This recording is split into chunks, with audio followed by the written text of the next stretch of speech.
मुझे 83 साल की उम्र है और मैं आपको कुछ बताने वाली हूँ जो मैं चाहती थी कि कोई मुझे तब बताता जब मैं अभी अच्छी दिखने की कोशिश में व्यस्त थी।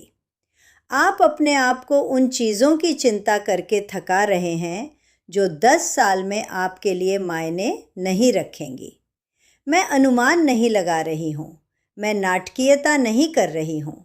मैं आपको वह बता रही हूँ जो मैं जानती हूँ इतने लंबे समय तक जीने के बाद कि मैंने जीवन के पूरे अध्याय बिना चेतावनी के बंद होते देखे हैं। और देखो, मैं जानती हूँ कि तुम में से कुछ सोच रहे हैं, लॉरा ग्रेस, कहना आसान है, तुम पहले से ही दूसरी तरफ हो। लेकिन मैं किसी चीज़ के दूसरी तरफ नहीं हूँ। मैं अभी भी इसमें हूँ। मैं अभी भी अपने घर में अकेली हूँ। मैं अभी भी विधवा हूँ। मैं अभी भी एक ऐसे शरीर को संभाल रही हूँ जो मुझे सबसे बुरे तरीकों से आश्चर्यचकित कर सकता है। मैं अभी भी बड़े बच्चों से जूझ रही हूँ जो कभी-कभी मेरे साथ एक ज़िद्दी समस्या की तरह व्यवहार करते हैं, एक व्यक्ति की तरह नहीं। मैं बस इतनी बड़ी हो गई हूँ कि मैं देख सकती हूँ कि मेरी ऊर्जा किसके लायक है और क्या एक जाल है। मुझे आपको आगे बढ़ने से कुछ समझने की ज़रूरत है। मैं आपको सब कुछ की परवाह करना बंद करने के लिए नहीं कह रही हूँ। मैं आपको अपनी शांति को गलत चीज़ों पर खर्च करना बंद करने के लिए कह रही हूँ, क्योंकि मैंने दशकों तक ऐसा किया। मैंने अपने सबसे अच्छे साल चिंतित, अपमानित, अत्यधिक व्याख्या करते हुए, अनुसरण करने की कोशिश करते हुए, अच्छा बनने की कोशिश करते हुए, समझे जाने की कोशिश करते हुए बिताए। और फिर एक दिन मैं एक गिरावट के बाद 11 घंटे अपने लिविंग रूम की फर्श पर थी और उस सारी चिंता ने मेरी मदद नहीं की। इसने मुझे बचाया नहीं, इसने मुझे सांत्वना नहीं दी। तो मैं आपको 7 चीज़ें बताने वाली हूँ जिनकी परवाह करना मैंने बंद कर दिया। मैं उन्हें स्पष्ट रूप से कहूँगी और जो सीखने में मुझे सबसे ज़्यादा खर्च आया उसे मैं अंत के लिए बचा रही हूँ। ध्यान दीजिए, क्योंकि आखिरी वह है जिसे स्वीकार करने से हम में से अधिकांश को डर है। पहली चीज़ जिसकी परवाह करना मैंने बंद किया वो है सही होना। ईमानदारी से ये मेरे लिए कठिन था। मैं एक ऐसे समय में बड़ी हुई जहां महिलाओं को सही होना पड़ता था, भले ही आधे मन से लिया जाए। अगर मेरे पास तथ्य थे तो मैं उन्हें प्रस्तुत करने के लिए बाध्य महसूस करती थी। अगर कोई मुझे गलत समझता तो मैं वापस आती। अगर किसी को गलत धारणा होती तो मैं इसे ठीक करती। मुझे लगा कि मैं सच की रक्षा कर रही हूँ और जो मैं तब नहीं समझती थी वो ये था कि सही होना कमरे को नियंत्रित करने का एक तरीका बन सकता है। ये अपनी चिंता को शांत करने का एक तरीका बन सकता है। ये साबित करने का एक तरीका बन सकता है कि आप अभी भी मायने रखते हैं। विंसेंट के मरने के बाद मैं छोटे मोटे बहसों को जीतने में एक तरह से आदी हो गई, क्योंकि इससे मैं ठोस महसूस करती थी। मैं डेविड के साथ राजनीति पर बहस करती। मैं लिंडा के साथ उसके बच्चों को पालने के बारे में बहस करती। मैं बहस करती कि कौन सा डॉक्टर सबसे अच्छा था, कौन सी ब्रांड सबसे सुरक्षित थी, कौन सी विधि सही थी। और मैं सोचते हुए चली जाती, अच्छा, मैंने उन्हें दिखा दिया। फिर मैं अपनी रसोई में अकेले बैठती और खाली महसूस करती, क्योंकि सही होने की कीमत अक्सर निकटता होती है। आप जीतते हैं और अगली बार जब वे फ़ोन करते हैं तो आप किसी की आवाज़ में गर्माहट खो देते हैं। आप जीतते हैं और आप देखते हैं कि वे आपको चीज़ें बताना बंद कर देते हैं। आप जीतते हैं और आप समझते हैं कि कोई भी आपको अपने गंदे सच के साथ विश्वास नहीं करता, क्योंकि वे जानते हैं कि आप इसे एक बहस में बदल देंगे। मैं ये नहीं कह रही हूँ कि सच मायने नहीं रखता। मैं कह रही हूँ अपनी लड़ाइयों को चुनो। अगर मैं वापस जा सकती तो मैं अपने बच्चों को बहुत सी छोटी बातों में गलत होने देती, क्योंकि सही होना मुझे रात को साथ नहीं रखता था। दूसरी चीज़ जिसकी परवाह करना मैंने बंद किया वो है सभी से समझी जाना। मुझे समझाने दीजिए।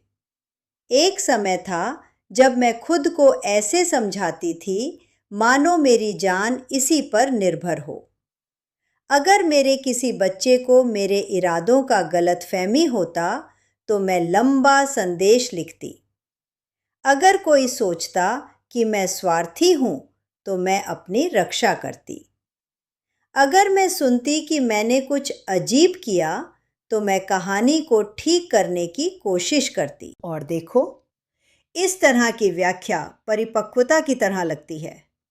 यह संचार जैसा लगता है, लेकिन अक्सर यह सिर्फ मौजूद होने की अनुमति मांगना है। मुझे विंसेंट के जाने के बाद थैंक्सगिविंग याद है। ठंडा टर्की, सूखा स्टफिंग, सभी अपने फ़ोन पर, टीवी पृष्ठभूमि में बहुत ज़ोर से। मैंने अपने घर में कोई फ़र्क ना पड़े रहने के लिए एक छोटी सी टिप्पणी की। डेविड ने सांस ली और कहा, माँ, तुम हमेशा सब कुछ अपने बारे में बनाती हो।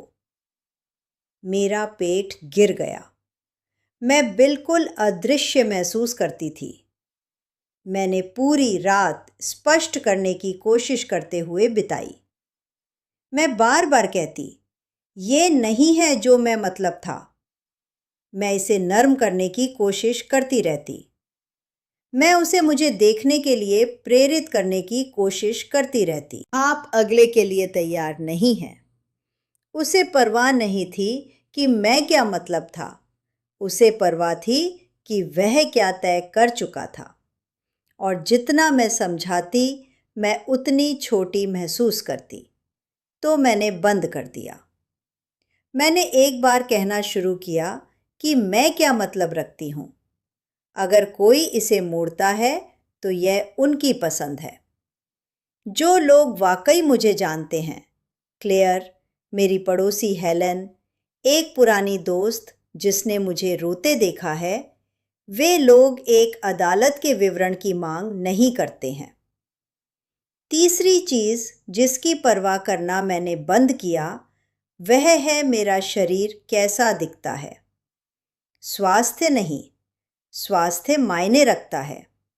मैं सूरत की बात कर रही हूँ। मैं उस निरंतर दंडकारी आत्मनिरीक्षण की बात कर रही हूँ जो महिलाओं को ऐसे किया जाता था मानो यह हमारा काम हो। मैंने बिना आस्तीन की पोशाक पहनने से इनकार करने में साल बिताए, क्योंकि मुझे अपनी बाहें पसंद नहीं थी। मैंने सामुदायिक पूल से बचा, क्योंकि मुझे स्विमिंग सूट में देखा नहीं जाना चाहता था। मैं आईने में देखती और एक व्यक्ति को देखने से पहले त्रुटियों की एक सूची देखती।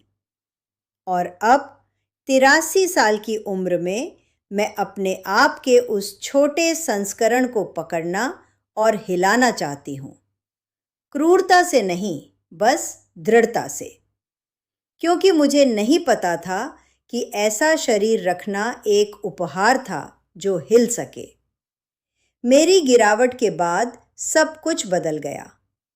उस रात फर्श पर आखिरी चीज़ जिसकी मैं परवाह करती थी वह यह थी कि मेरी जांघें एक निश्चित तरह दिखें। मैं परवाह करती थी कि मेरे पैर मुझे पकड़ेंगे या नहीं। मैं परवाह करती थी कि मेरी हड्डियां टूटेंगी या नहीं। मैं परवाह करती थी कि मुझे मिल पाऊंगी या नहीं। और जो मैं तब नहीं समझती थी वह यह था कि शर्मनाक एक चोर है। यह साल चोरी करता है जब आपका शरीर अभी काम कर रहा है, और फिर जब आप पुराने हो जाते हैं तो यह आपको पछतावे के साथ छोड़ देता है और आप कुछ भी दे सकते हैं डर के बिना फिर से तैरने के लिए। तो अब मैं आरामदायक कपड़े पहनती हूँ, मैं खुद को साफ और व्यवस्थित रखती हूँ क्योंकि मुझे यह पसंद है। लेकिन मैंने अजनबियों के लिए युवा होने का नाटक करना बंद कर दिया है। चौथी चीज़ जिसकी परवाह करना मैंने बंद किया वो है अनुसरण करना। समाचार, ऐप्स, क्रोध का सतत चक्र, इस बात का दबाव कि जब कुछ होता है तो तुरंत हर चीज़ के बारे में एक राय हो। मुझे लगता था कि सूचित रहना एक नैतिक दायित्व था और शायद वहाँ कुछ सच है, लेकिन सूचित होने और लगातार उत्तेजित होने में भी फर्क है। मैंने अपने 70 के दशक के अंत में कुछ देखा। जितना अधिक समाचार मैं देखती, मेरे पास उतनी ही कम शांति थी। मेरा दिमाग भीड़ भाड़ वाला लगता था, मेरी छाती तंग लगती थी, सब कुछ ज़रूरी लगता था। फिर मैं बूढ़ी हुई और मैंने महसूस किया कि दुनिया शोर करती रहेगी चाहे मैं सुनूं या नहीं। बहस हर हफ्ते बदलती है, घबराहट हर दिन बदलती है, और मेरी तंत्रिका तंत्र अब इसे सब कुछ वहन करने के लिए निर्मित नहीं है। तो मैं कुछ चीज़ें चुनती हूँ जो वास्तव में मेरे लिए मायने रखती हैं। मैं जांच करती हूँ और मैं बाकी से बाहर निकल जाती हूँ, और मेरी ज़िंदगी इसके लिए बेहतर है। पांचवी चीज़ जिसकी परवाह करना मैंने बंद किया वो है पुरानी शिकायतें। ये कहना कड़वा लगता है क्योंकि शिकायतें सुरक्षा की तरह लग सकती हैं, वे न्याय की तरह लग सकती हैं, वे प्रमाण की तरह लग सकती हैं कि जो हुआ वह मायने रखता था। लेकिन बात यह है, जिस आदमी से आप नाराज़ हैं वह अक्सर इसे नहीं ढो रहा है, आप हो। आप ये वज़न घुमा रहे हैं जबकि वे अपनी ज़िंदगी जी रहे हैं। मैंने साल तक नाराज़गी ढोई। मैंने अपने सिर में ऐसी बातें दोहराईं जो कभी हुई ही नहीं। मैंने खुद को बार बार 1982 में किसी के द्वारा की गई किसी चीज़ के बारे में गुस्से में रखा, जैसे मैं जानबूझकर घाव को ताज़ा रख रही हूँ। और फिर विंसेंट की मौत हुई और मैंने कुछ क्रूर सीखा। समय आपके गुस्से को पुरस्कृत नहीं करता, समय बस गुजरता है और लोग चले जाते हैं, या वे मर जाते हैं या आप। मैंने परिवारों को दशकों की दूरी को एक अस्पताल के दौरे में ठीक करने की कोशिश करते देखा है। मुझे बाद में अपने समुदाय में एक महिला के बारे में पता चला जिसने अपनी बहन के साथ सुलह करने में बहुत देर कर दी, और जब वह संपर्क में आई तो बहन जा चुकी थी। यह आपको डराने के लिए एक कहानी नहीं है, यह वास्तविकता है। तो मैंने क्षमा किया, इसलिए नहीं कि सभी इसके लायक थे, कुछ नहीं थे। मैंने इसलिए क्षमा किया क्योंकि मैं जो बचा था उसे एक जहर पर बर्बाद नहीं करना चाहती था जो सिर्फ मुझे नुकसान पहुंचाता था। छठी चीज़ जिसकी परवाह करना मैंने बंद किया वह है उन लोगों की राय जो मेरी जिंदगी नहीं जीते हैं। पड़ोसी, चर्च की महिलाएं, दूर के रिश्तेदार। कभी कभी यह स्वीकार करना कठिन है, मेरे अपने बड़े बच्चे, जब वे सम्मान की बजाय भय से बोल रहे होते। मेरी गिरावट के बाद मेरे बच्चों ने मुझे मिडोब्रुक में रखने की कोशिश की, सभी 5 ने। उन्होंने इसे सुरक्षा कहा, उन्होंने इसे प्यार कहा, उन्होंने कहा, बस एक छोटे समय के लिए। मैं 30 दिन के लिए गई। मैं गई क्योंकि मैं चोटिल और थकी हुई थी और मेरे पास तब लड़ने की शक्ति नहीं थी। और यहाँ कहानी गहरी हो जाती है। मिडोब्रुक ने मुझे सिखाया कि जब आपके साथ एक कार्य की तरह व्यवहार किया जाता है तो सम्मान कितनी जल्दी वाष्पित हो सकता है। एक समय सारणी, एक बिस्तर संख्या। मैंने परिचारिकाओं को मेरे ऊपर बोलते सुना। मैंने लोगों को अनदेखा किया जाता देखा। मैंने अपने आप को सिकुड़ना शुरू किया सिर्फ परेशानी से बचने के लिए। रुको, ये और भी बदतर हो जाता है। मैंने खुद को बाथरूम के लिए मदद की ज़रूरत के लिए माफ़ी कहते हुए पकड़ा। माफ़ी? अपने शरीर का उपयोग करने की ज़रूरत के लिए? वह पल था जब मैंने अपनी जिद्दता के बारे में किसी की परवाह करना बंद कर दिया। मैंने परवाह करना बंद किया कि क्या मैं अकृतज्ञ दिख रही हूँ। मैंने परवाह करना बंद किया कि अगर डेविड कहता कि मैं अनुचित हो रही हूँ। मैंने अपनी जिंदगी की परवाह की। तो मैंने अपना रास्ता लड़ाई। मैं घर लौट आई। मैंने अपने घर को अधिक सुरक्षित बनाया। मैंने अपनी शर्तों पर मदद स्वीकार की और मैंने दूसरों के डर को अपने विकल्पों को निर्देशित करने देना बंद किया। बात यह है, आपके बच्चे आपसे प्यार कर सकते हैं और फिर भी आपके बारे में गलत हो सकते हैं। प्यार स्वचालित रूप से ज्ञान के बराबर नहीं है। 7वीं चीज़ जिसकी परवाह करना मैंने बंद किया वो है हर समय उत्पादक होना। ये हमारी पीढ़ी में गहरे तक जुड़ा है। हमें विश्वास करने के लिए पाला गया कि हमें अपनी जगह अर्जित करनी है।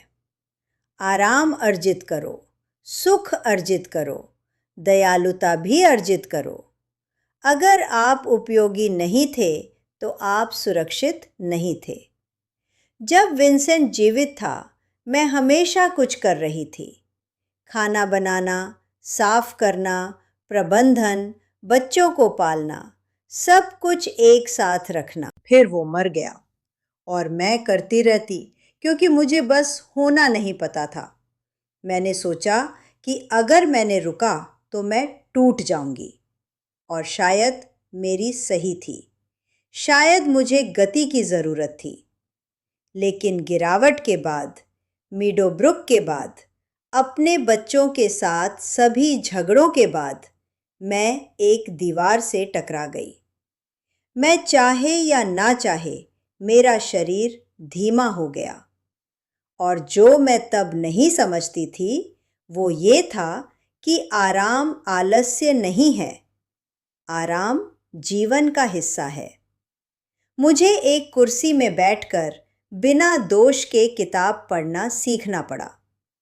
मुझे इसलिए झपकी लेना सीखना पड़ा क्योंकि मैं थकी हुई थी, इसलिए नहीं कि मैंने इसे अर्जित किया था। मुझे सीखना पड़ा कि मेरा मूल्य उत्पादन द्वारा मापा नहीं जाता। आप एक मशीन नहीं हो, मैं एक मशीन नहीं हूँ। हम मानव हैं और जीवित होना काफ़ी है।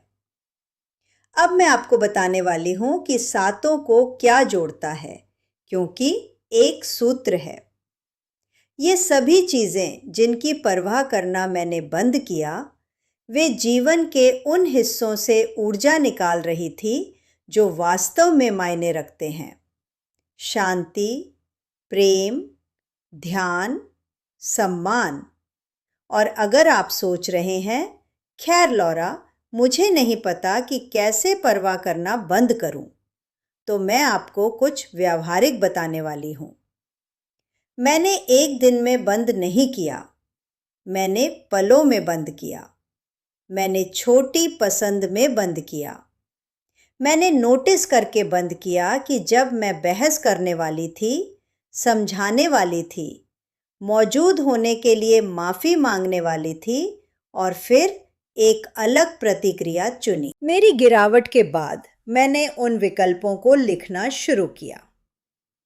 छोटे नियम, छोटी याद दिलाने वाली बातें, किसी को प्रभावित करने के लिए नहीं, सिर्फ अकेले जीवित रहने के लिए बिना खुद को खोए। मैंने उन्हें साझा करने की योजना नहीं बनाई थी। मुझे तब पता नहीं था, लेकिन मेरी पोती क्लेयर को मेरी नोट्स मिली और वह मुझे बताया कि दूसरी महिलाओं को इसकी ज़रूरत थी। उसने मुझे इसे ऑनलाइन डालने में मदद की। उसने इसे स्वतंत्रता के लिए संपूर्ण मार्गदर्शिका कहा। मैं अभी भी इसके बारे में अजीब महसूस करती हूँ, ईमानदारी से, लेकिन मैं आपको बता रही हूँ क्योंकि वह नोट्स उसी समय की गहरी थकावट से जन्मे थे। और अब हम अंत में हैं और मुझे आपके साथ फिर से ईमानदार होने की ज़रूरत है। डेविड ने इस हफ्ते मुझे कॉल किया और कहा, माँ, वह किताब नीचे ले लो, लोग बात कर रहे हैं, तुम परिवार को शर्मिंदा कर रही हो। और मैं यहाँ इस टेबल पर बैठी और विचार करती रही। मैं 83 साल की हूँ। मैं प्रसिद्ध होने की कोशिश नहीं कर रही हूँ। मैं परेशानी पैदा करने की कोशिश नहीं कर रही हूँ। मैं कुछ बेचने के बारे में शर्मिंदा हूँ। वास्तव में मैं हूँ, लेकिन मैं ऐसी महिलाओं से सुनती रहती हूँ जो कहती हैं, मैंने सोचा था कि मैं भूल गई हूँ और बेकार हूँ, या मेरे बच्चे मुझ पर दबाव डाल रहे हैं, या मुझे एक सुविधा का भय है। और वे मुझे बताती हैं कि मेरे शब्दों ने उन्हें अधिक सीधे खड़े होने में मदद की। तो मैं यह स्पष्ट रूप से कहने वाली हूँ, स्वतंत्रता के लिए संपूर्ण मार्गदर्शिका की लिंक पिन की गई टिप्पणी में है। मैं जल्द ही इसे नीचे ले सकती हूँ क्योंकि मैं अपना साहस खो रही हूँ और क्योंकि मेरा बेटा मुझ पर दबाव डाले जा रहा है। तो अगर आज मैंने कुछ कहा जो आपको छुआ, तो अभी क्लिक करो, मत प्रतीक्षा करो। और अगर आप मेरे साथ खड़े होना चाहते हो तो एक लाइक छोड़ दो। यह मुझे बताता है कि जब चुप रहना और शांति रखना आसान होता है, तब भी बात करते रहो। मैं हर टिप्पणी पढ़ती हूँ जो आप छोड़ते हो, हर एक। मुझे बताओ कि तुम किस चीज़ की परवाह करना बंद किया, या क्या चीज़ तुम रखना चाहते हो लेकिन अभी नहीं कर सकते। मैं यहाँ हूँ। अगर आप बातचीत जारी रखना चाहते हैं तो सदस्यता लें। हर हफ्ते मैं इस टेबल पर बैठती हूँ और आपको सच बताती हूँ, क्योंकि हमारे पास हमेशा नहीं है और मैं जीवन के बचे हुए हिस्से को गलत चीज़ों की परवाह करने में बिताने से इनकार करती हूँ।